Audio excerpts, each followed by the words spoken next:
Canadian passenger trains are deteriorating at a time when the Japanese, the French, and even the Americans are running fast, modern trains on time. On these continental trains, we're not really that competitive time-wise. I mean, there's no way you can compete, right? The only thing you have to sell is service, and if you can't sell the service, then you really don't have that much to offer. The Canadian is one of the world's last great transcontinental trains.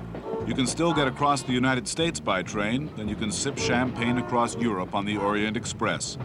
The Trans-Siberian across the Soviet Union is the longest transcontinental journey. What is the best train you've traveled on in your round-the-world trip?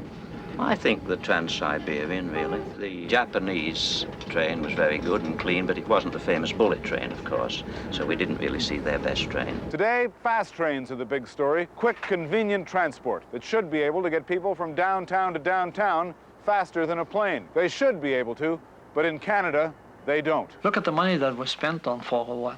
And then to expand it, say, at Toronto, for instance, from 4 or whatever lanes it was to 8 or 16 lanes or whatever it is. Compare that with what has been spent between Windsor and Montreal on railroads.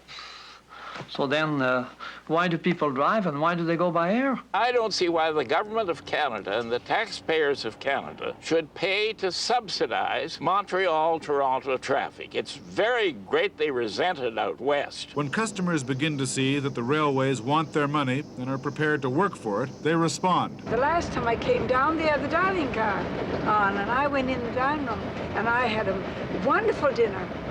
And inexpensive, very inexpensive. $11. It wasn't $11, Mildred. Indeed not. It was 11 by the time I got the tip because I gave a good tip because I had such a nice man way down there. In Germany and France and in Japan, they've been building a better system than we have, and we're well known for having good trains, building good trains, so they should do something about it and try to find out a good system that the passengers could use. The real question is whether Canada will run fast, modern trains in the late 20th century. The romance is fading. The white linen tablecloths and the fancy dining cars are probably gone forever, except maybe on the transcontinental train.